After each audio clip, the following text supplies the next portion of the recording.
Et c'est vrai que c'est un sujet assez intéressant, le sein. Savoir qu'il y a à peu près plus de 50%, plus de 55%, je vous invite.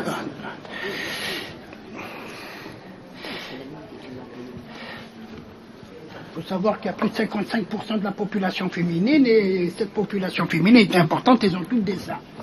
Donc il faut y penser. Je vous invite. Une question sur les tumeurs phyllodes de grade 3. Il y a une mastectomie simple sans curage ganglionnaire. Est-ce que dans ces situations-là, il y a indication de la chimio ou bien de la radiothérapie? La deuxième question, c'est concernant les adénofibromes du sein.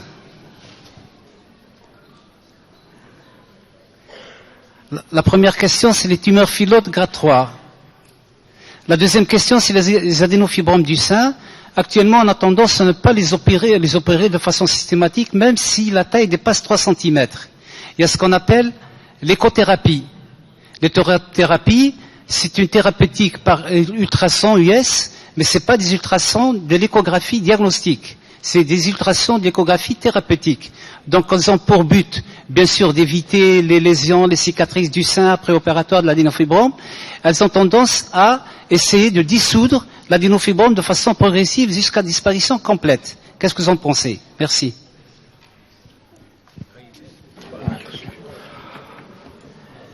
Pour la première question, en ce qui concerne la tumeur phylloide grade 3. Donc, mastectomie simple, pourquoi? Parce que c'est une tumeur qui n'est pas lymphophile.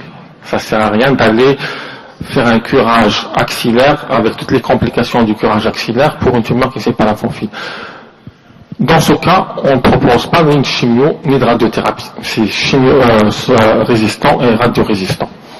La deuxième compris, j'ai pas bien entendu le début de votre question pour la deuxième question. C'est le traitement chirurgical des adénofibromes. Actuellement, on a tendance à ne pas les opérer de façon systématique, non, même si la taille dépasse 3 cm. Il y a une nouvelle technique, c'est l'échothérapie. L'échothérapie, elle a pour but d'émettre des ultrasons dits thérapeutiques et non diagnostiques, comme l'échographie diagnostique. Ce sont des ultrasons donc de faible intensité qui ont pour but de dissoudre cet adénofibrome de façon progressive sur plusieurs séances jusqu'à disparition totale. Ça, c'est pour éviter les cicatrices du sein après intervention de l'adénofibrome. La question, donc, est-ce que c'est pratiqué ici? Alors, c'est une méthode. Qu'est-ce que j'en pense? On a assisté, ça fait moins d'une année, au séminaire d'Alger sur la cynologie. C'est une technique, qui n'est pas très utilisée, même ailleurs qui n'est pas très utilisée. Là, ici, l'adénofibrome du sein, c'est une tumeur bénigne très fréquente. En fait, la majorité des femmes qui sont cette tumeur ne nécessitent pas un traitement particulier, ni une prise en charge chirurgicale particulière. C'est une petite tumeur bénigne qui ne dégénère pas. On les rassure, ça peut disparaître spontanément, et si ça augmente de volume, nous, en tous les cas, en Algérie, à partir de 3 cm, on fait une exération chirurgicale. Docteur, je ne sais pas si vous permettez que je passe à vous serez gentil de vous présenter, de vous mettre debout pour qu'on puisse vous entendre et savoir avec qui on a affaire. Ok. Docteur Habia, privé de Sétif. Si vous permettez que je passe à la question concernant le lupus, ou bien reste dans le cadre de la... Non, ok. Il y a une question sur le... Est-ce qu'il y a une question sur le...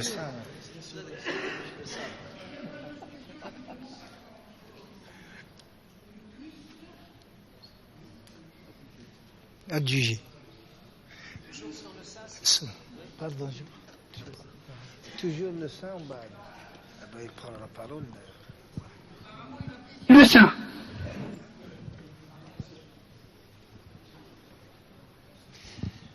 Dans votre communication, à un moment donné, vous avez parlé du soutien-gorge pour essayer d'être adéquat.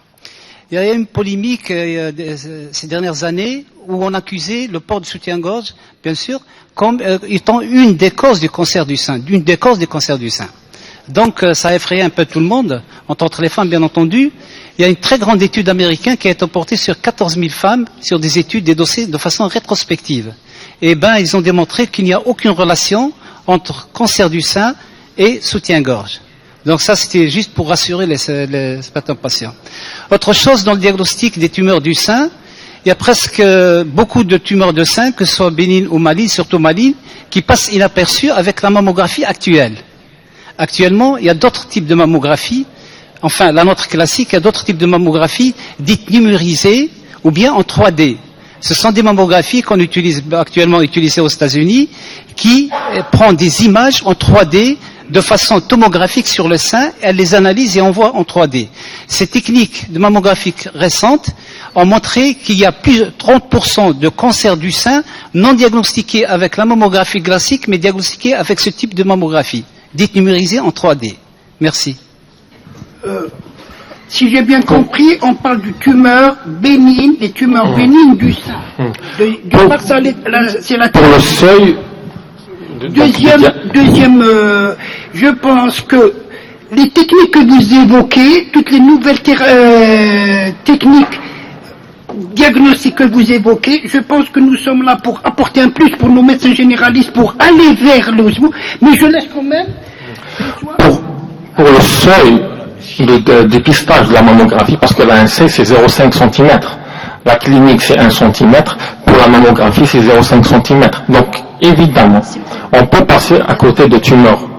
Chez une femme, chez qui on retrouve une mammographie tout à fait normale, elle peut avoir une tumeur du sein. Elle n'a pas atteint ce seuil de 0,5 cm. Pour les mammographies numérisées, je pense qu'elle existe déjà en Algérie, il y a des radiologues qui ont déjà des mammographies numérisées. Ici, je pense qu'on peut passer, si on a des doutes, on a l'IRM qui est très performante en ce qui concerne le sein, on peut préconiser l'IRM pour le sein. Moi j'ai une question pratique. Vous avez évoqué les tumeurs bénignes, vous n'avez pas évoqué la façon diagnostique clinique, comment palper un sein. Est-ce que vous pouvez nous faire une petite démonstration théorique du palpage Alors, je vais vous faire une démonstration théorique, oui. Voilà, pour que nos amis... En fait, c'est important de la manière dont on palpe le sein. Parce que si on examine avec la mauvaise manière, on aura toujours la sensation de retrouver quelque chose. On a toujours, quand on examine, quand on fait le geste, ce geste-là, donc on empalme la glande entre les doigts, on a toujours la sensation d'avoir quelque chose. On se dit qu'il y a une tumeur. Or que non, c'est pas comme ça qu'il faut examiner ce sein. Le sein, il s'examine d'abord chez une femme qui a torse nu, dénudée. Bien assise. Très bien. Dans une salle bien éclairée. On commence toujours par l'inspection. On va voir un méplat, une rétraction, des signes inflammatoires qui peuvent exister sur ce sein, et on divise le sein en 4 quadrants. 4 quadrants théoriques. Donc, quadrant supéro-externe, quadrant supéro-interne, quadrant inféro-interne et quadrant inféro-externe. L'examen va se faire avec les bouts des doigts. On va faire une recherche quadrant par quadrant, donc une recherche avec les bouts des doigts. On va essayer d'apprécier une irrégularité, on va essayer de retrouver ces nodules. Quadrant par quadrant. On va finir toujours par l'examen du creux axillaire. Il faut savoir que la sensibilité de l'examen clinique, il n'est pas très sensible. On ne peut pas faire du dépistage avec l'examen clinique. C'est-à-dire que l'autopalpation, c'est bien. L'autopalpation manuelle, mensuelle pour la femme, c'est bien. Mais ça ne va pas nous permettre de dépister des cancers du sein. La taille qu'on va détecter avec un bon examen, ça sera 1 cm. Et c'est la particularité du cancer du sein, c'est qu'il est déjà métastatique à un stade infraclinique. C'est-à-dire, avant d'être sur 1 cm, il a déjà donné des métastases. Donc, c'est la mammographie qu'il faudra faire. Donc, dans le cadre de dépistage, à partir de 40 ans. En Algérie, il n'existe pas de programme national de dépistage, donc ça sera un dépistage individuel. C'est-à-dire, c'est une malade qui vient consulter, il n'y a pas de programme national de dépistage. Le programme national, ça veut dire que c'est une... Il y a le programme de la CNAS. Alors, il commence, on n'est pas encore arrivé chez nous, معليش. Non, pourquoi? Parce que quand on dit un programme, c'est des centres dédiés à ça, avec toute une prise en charge. Quand on va faire la mammographie de dépistage, on aura beaucoup de pathologies. On aura beaucoup de pathologies qu'on va découvrir. Il faut la suite. C'est des lésions frontières entre bénin et malin. Il faudra faire la suite, c'est-à-dire soit des macrobiopsies, ce qui suit donc des tumérectomies, tout ça. Donc un programme, c'est à partir de 40 ans, comme en France, systématique, pris en charge par la sécurité sociale pour toutes les femmes, une mammographie tous les 3 ans. Donc apparemment on en a fini avec le sein. Donc oui, allez-y. J'aurais aimé poser ma question. Je suis là. Je suis là. J'ai 3 questions pour docteur Boily. Concernant le lupus. On en est au sein encore, s'il vous plaît. Pardon? On en est encore au sein. Ah, excusez-moi. Allez-y.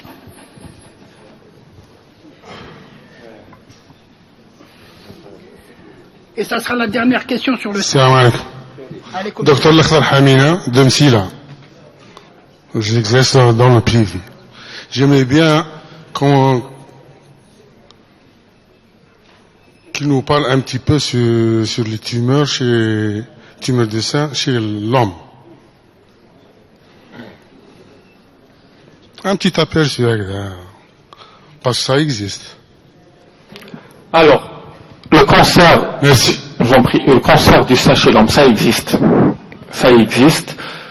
C'est rare et c'est de mauvais pronostics.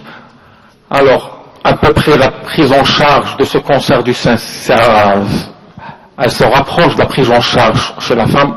Or que, voilà, c'est des services dédiés aux femmes. On a des difficultés à prendre en charge ce genre de patientes. Nous, au niveau du CHU Tizi Ouzou, bon, on n'a pas la capacité de prendre ce genre de patients, donc on envoie au niveau du CPM.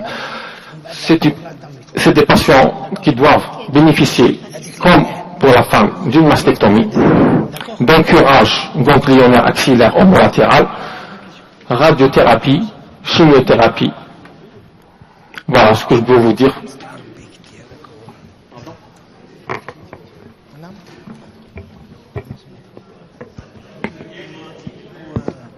Alors le diagnostic. Le diagnostic, c'est une tuméfaction au niveau du sein. En fait, l'homme va avoir, le plus souvent, c'est une gynécomastie. Il va avoir la sensation d'avoir un côté qui sera plus développé que l'autre. On va faire une échographie, on va détecter cette masse qui sera biopsiée. Donc ici, on va passer, comme pour le sein chez la femme, automatiquement par une biopsie. Alors avant, c'était la cytoponction. C'était des cellules qu'on étudiait. Il y avait beaucoup de faux positifs et de faux négatifs. Maintenant, avec l'avènement de la microbiopsie, on peut avoir un diagnostic précis. Ça sera de l'histologie avec un diagnostic précis. Donc on va faire une microbiopsie. La NAPAT va nous répondre que c'est une tumeur maligne. Donc voilà, chirurgie, chimio, radiothérapie. Merci. Docteur Benmemoun, vous avez une question? Sur le sein, sur le pus.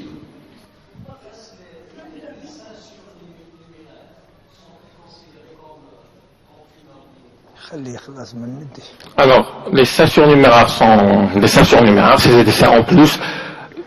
Au niveau des creux axillaires, le plus souvent, on peut avoir au niveau du bas du thorax. Ils ne sont pas considérés comme des tumeurs bénignes, c'est de la glande mammaire, comme le reste du sein. Donc, il nécessitera une surveillance comme le reste de la glande du sein. En fait, quand on fait la mammographie, le radiologue qui sait qu'il y a un sein surnuméraire va faire un coup de sonde à la recherche d'un éventuel nodule. Donc, ce sera la même surveillance que pour le sein. Comme au niveau du sein, il peut y avoir une dégénérescence maligne, comme au niveau du creux axillaire, il peut y avoir une dégénérescence maligne. Je suis désolé pour le sein. On passe au lupus. Et 3 questions. Docteur. Merci, Monsieur le Président. On a beaucoup parlé du sein, mais on a perdu loup. Alors maintenant, on parle du lupus. Comme m'a dit professeur Boily. Professeur Boily, bon, dans toute cette panoplie de signes cliniques, on reste toujours désarmé devant la pose du diagnostic d'un lupus systémique, absolument. Parce que la diversité des symptômes nous fait guider vers d'autres pathologies, aussi bien infectieuses, hématologiques, ainsi de suite. Bon, ma question, devant un malade, de par votre pratique et votre expérience, si vos malades sont mis sous traitement immunosuppresseur, corticothérapie, devant un bilan de connectivité, qu'on appelle un bilan de connectivité, la persistance des DNA natifs et SSB sont toujours positifs, d'une part, et d'autre part, la consommation des fractions de compléments C3, C4 qui sont diminuées. Alors, votre réponse, s'agit-il d'un lupus où le diagnostic a été posé de façon erronée, ou bien c'est une rechute? D'abord, si vous permettez, la deuxième question consiste en la présence d'un lupus systémique. Alors, votre attitude, est-ce qu'il y a toujours le réflexe de sous-entendre par là le syndrome de Sjögren? Là, je voudrais dire, vous pratiquez la biopsie des glandes salivaires. Est-ce que c'est systématique? Dans la foulée aussi, je ne veux pas reprendre le micro, la ponction biopsie rénale, vous la faites devant une protéinurie qui est supérieure à 0,5 g par 24 heures, ou bien systématiquement pour poser le diagnostic d'atteinte rénale, du pic. Merci. Merci. Toutes les questions sont intéressantes. Je commencerai peut-être par la troisième. On a dit tout à l'heure, je ne voulais pas un peu m'étaler, il n'y a pas de corrélation entre la clinique et les domaines anatomopathologiques. Quand il y a des signes cliniques, sur le plan pratique, quand il y a des signes cliniques, une protéinurie, une hématurie, etc., on n'hésite pas à faire la biopsie rénale. On n'hésite pas. On sait que, elle va nous aider au diagnostic. Parfois, on n'a pas tous les critères pour classer le lupus. Et il y a parfois, devant juste une atteinte rénale, avec un profil histologique particulier, on va poser le diagnostic de maladie lupique, même s'il n'y a pas l'immunologie, même s'il n'y a pas les autres signes. Juste cette atteinte rénale et le profil anatomopathologique. On conclut au lupus, devant cette atteinte monosymptomatique. Donc là, elle est à visée diagnostique, elle va nous aider. Et quand on a les critères classiques du lupus, pour classer le lupus, à ce moment-là, la biopsie, elle est à visée pronostique. Quand il y a des signes cliniques, on n'hésite pas. Même si on sait qu'il n'y a pas une corrélation, l'inverse, en l'absence de tout signe clinique néphrologique, là on hésite, parce qu'il y a un problème de déontologie. Est-ce qu'on va faire, on ne va pas faire, etc. Donc, ce qu'on fait, c'est qu'en général, on ne la pratique pas et on surveille le patient. Ça ne veut pas dire que c'est la meilleure façon de faire. Mais pour des raisons éthiques, en l'absence de tout signe, la plupart des services ne la font pas, sachant que ce n'est pas forcément la bonne attitude, parce que le recul, le follow-up peut nous donner tort. Parce que cette atteinte rénale peut être là d'une manière flamboyante, d'une manière aiguë, et on est dans le cadre de ce qu'on appelle les glomérulonéphrite rapidement progressives. On a comme ça des patients en tête qui, en 15 jours, sont décédés par cette vague d'atteinte rénale. Donc la biopsie rénale, je me résume, on n'hésite pas à la faire quand il y a des signes cliniques. Elle est également à visée diagnostique et pronostique. Quand il n'y a pas de signes cliniques, il y a des raisons éthiques qui sont là, qui font que le plus souvent on ne la fait pas, mais on surveille de près le patient parce qu'on sait que ce rein finira par parler et on espère qu'il ne parle pas d'une manière brutale, agressive, etc. Parfois c'est rapide. Pour la deuxième question, je ne sais pas si j'ai répondu, pour le Gujereau-Sjögren, devant Gujereau-Sjögren ou une sarcoïdose ou certaines maladies systémiques, c'est la biopsie des glandes salivaires, elle est systématique. Elle va nous aider au diagnostic, devant une amylose, devant certaines pathologies. Mais devant le lupus, en général, on ne la préconise pas, sauf s'il y a un syndrome sec associé. Là, on va chercher ce qu'on appelle un syndrome de Gujereau-Sjögren secondaire. Il n'est pas à ce moment-là primitif. Donc là, l'indication n'est pas spécifique au lupus. C'est une indication lorsqu'on n'a pas lorsqu'on a un doute diagnostique sur sarcoïdose, amylose, Gujereau-Sjögren, là, on fait la biopsie. Mais pour le lupus, elle n'est pas systématique, sauf s'il y a ce syndrome sec associé, sinon elle n'apportera pas ce plus. Pour la première question, si je me rappelle un petit peu des détails, c'est juste pour dire, Vous avez parlé des maladies systémiques en général, pas du lupus en particulier. Je vous dirais que il n'y a pas ce qu'on veut éviter de dire. Souvent, nos jeunes résidents, ils disent j'ai lancé un bilan immunologique. J'ai lancé d'abord, on n'aime pas le mot lancer, et même avoir demandé un bilan immunologique, on leur dit c'est quoi ce bilan immunologique? Il n'y a pas un bilan immunologique standard pour toutes les maladies de système monde. Donc chaque pathologie a son bilan immunologique. On prend les hépatites auto-immunes, c'est un bilan immunologique particulier. Le lupus, c'est un bilan particulier. La sclérodermie, c'est un bilan particulier. Les dermatopolymyosites, c'est un bilan immunologique spécifique et qui ne se fait pas en routine. Parce que le bilan de routine qu'on demande, c'est toujours antinucléaire, anti-DNA, complément, etc. Mais là, si vous voyez ce bilan, il ne vous donnera rien du tout si vous explorez le patient pour une dermatopolymyosite. Ça n'apportera rien du tout. Vous explorez une maladie systémique vasculaire type maladie de B7, on sait que l'immunologie n'apporte rien du tout, si ce n'est peut-être la B51. Vous voyez, donc chaque maladie de système a son propre bilan immunologique. Donc il n'y a pas un bilan immunologique standard. Lorsque maintenant on est dans une connectivité indifférenciée, là vous avez, surtout s'il n'y a pas de signe de gravité, on pense plutôt au syndrome de Sharp. Donc, en dehors des connectivités indifférenciées, il y a une pathologie particulière, c'est le syndrome de Sharp. À ce moment-là, on va spécifier, on va demander les anticorps anti-RNP. Donc, chaque pathologie a son bilan et je demanderai au biologiste, à l'immunologiste, de me faire un bilan spécifique à ce que je veux. Les bilans ne sont pas toujours positifs. On a parlé de lupus séronégatif. Vous avez de véritables lupus avec des anticorps anti-DNA négatifs, des anticorps antinucléaires négatifs. Vous avez des sclérodermies. Donc, la positivité n'est pas constante. Et l'inverse, la négativité n'élimine pas le diagnostic. Et la positivité n'est pas synonyme de votre diagnostic. On peut avoir des anticorps antinucléaires positifs chez le sujet âgé. On peut le voir à l'occasion de maladies infectieuses. C'est pour ça que dans l'approche diagnostique, il faut intégrer l'ensemble des données et non pas un seul paramètre. Pour ce qui est du complément, je ne voulais pas trop en parler, il y a une entité particulière, c'est la diminution du C2, c'est la vascularité hypocomplémentémique de McDuffie, je ne voulais pas un petit peu encombrer. Sinon, pour les autres fractions du complément, celles qui aident au pronostic, c'est quand il y a des produits de dégradation.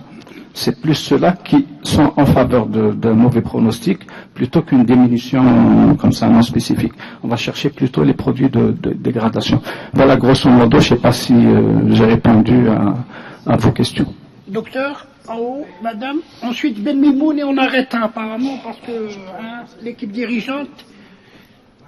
S'il vous plaît, il est 19h. Ils veulent qu'on parte puisqu'il y a un dîner à 19h30, je crois. Madame, ensuite Ben Mimoun et on arrête. C'est bien ça. Je suis désolé, ne m'en voulez pas. Merci. Merci. J'ai 3 questions pour docteur Boily. Qu'est-ce que le lupus anticoagulant? Ma deuxième question est, existe-t-il des cas de lupus atypique sans atteinte articulaire et atteinte cutanée? En existe-t-il, en avez-vous vu au niveau de votre service de médecine interne à Béjaïa? Ma troisième question, vous avez parlé de LED et néoplasie. Cela veut-il dire qu'il y a une prévalence élevée de néoplasie dans les LED? Voilà, merci. Je vous remercie pour les questions. Il y a quelques années, j'avais présenté un cas de lupus associé à une néoplasie de l'ovaire. Je m'appelle donc, à l'époque, on pouvait présenter à propos d'un cas. C'était une communication orale. Maintenant, bien sûr, ça passe pas les communications orales à propos d'un cas. Et je me rappelle des modérateurs qui étaient présents et qui un petit peu basculé de la tête en me disant c'est une association fortuite, le lupus est là, la néoplasie de l'ovaire n'est pas rare, est-ce que vous venez nous chanter un petit peu, voilà un petit peu le message qu'ils voulaient me faire passer d'une manière un petit peu douce, un petit peu amicale. C'était dans un truc sympa, hein, je ne vais pas dire que c'était dans un endroit où on se faisait tirer dessus.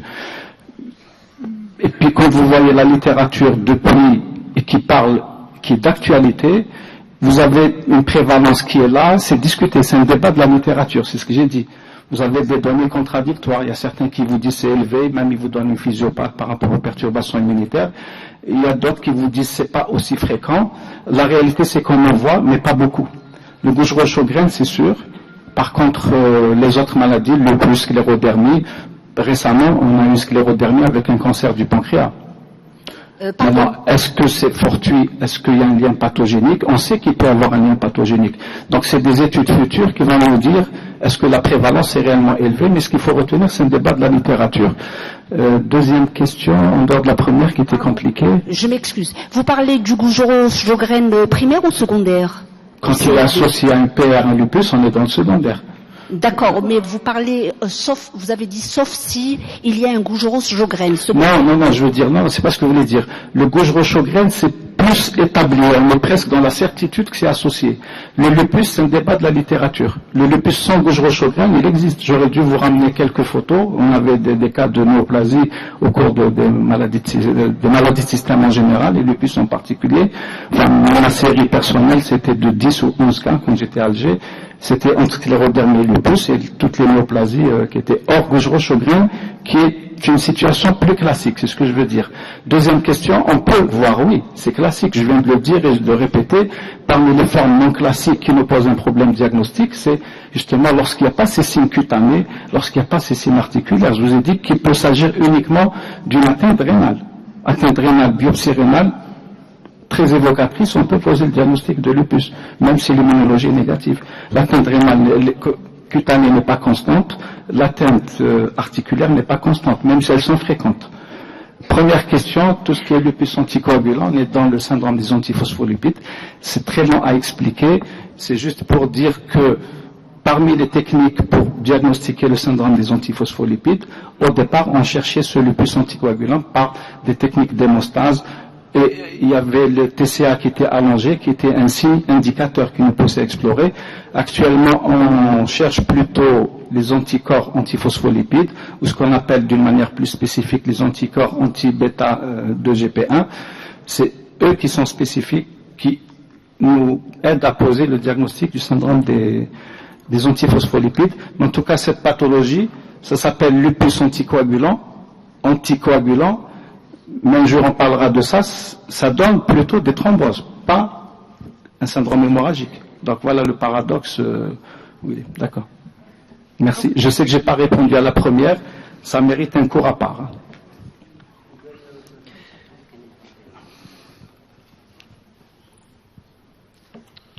Merci. Je remercie professeur Bouali pour son excellent exposé. Ma question va vers bien sûr le lupus et le cœur.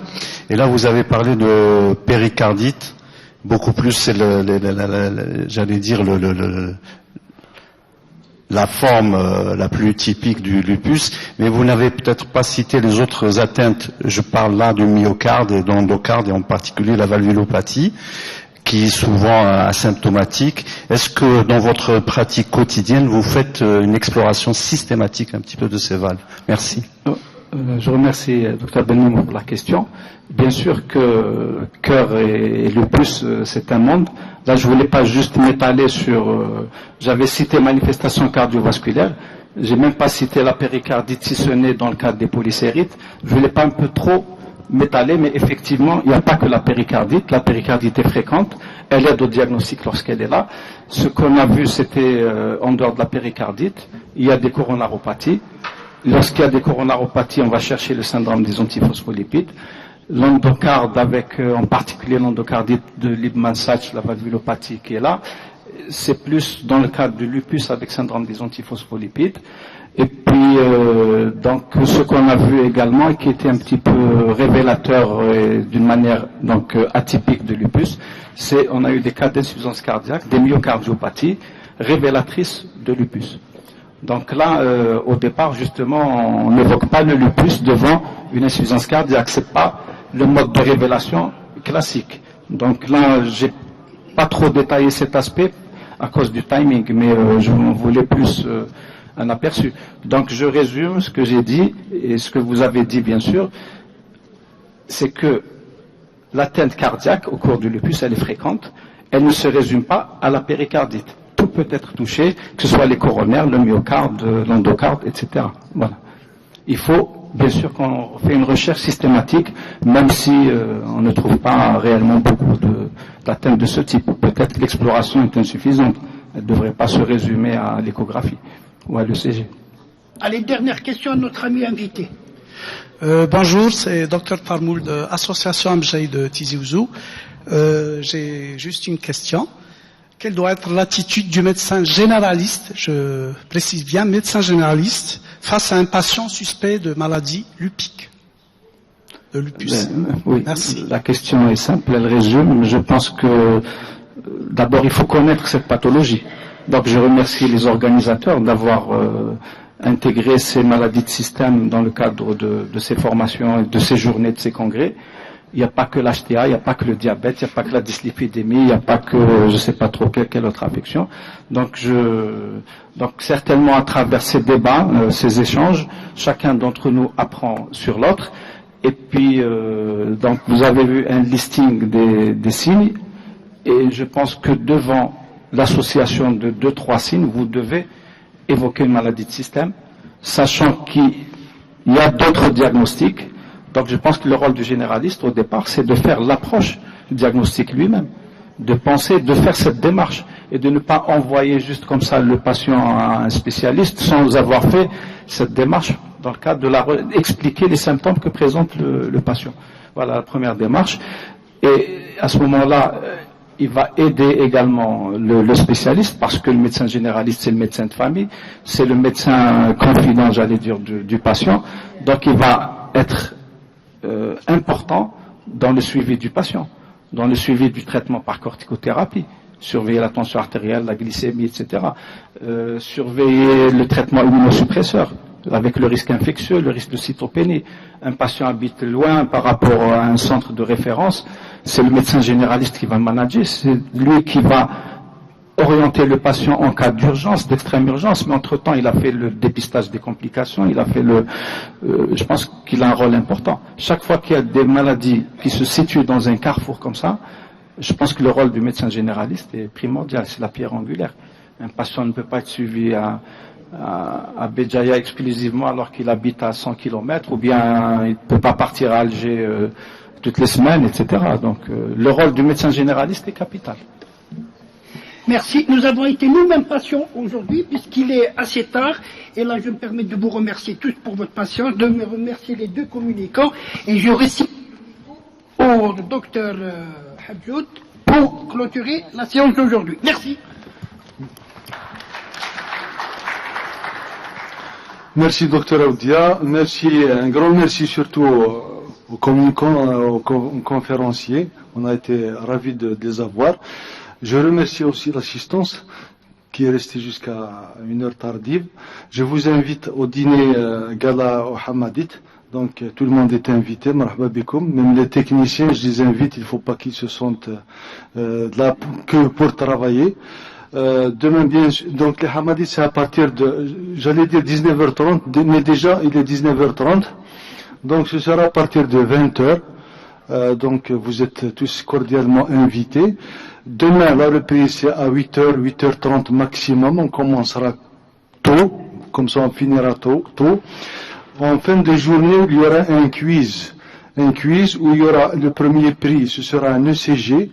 Le deuxième prix, ce sera une MAPA, un appareil MAPA. Le troisième prix, ce sera un deuxième appareil MAPA.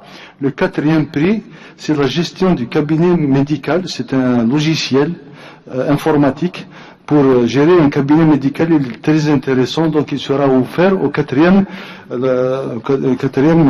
ce sera le quatrième prix. Sauf que l'exigence, il faudrait que les candidats, les gens qui postulent à ça, ils doivent rester jusqu'à la fin, parce que quand il y aura le tirage au sort, quand il y a un absent, on annule le tirage et on continue avec d'autres médecins. Voilà, je vous remercie. À demain. Merci d'être présent jusqu'ici. Ça.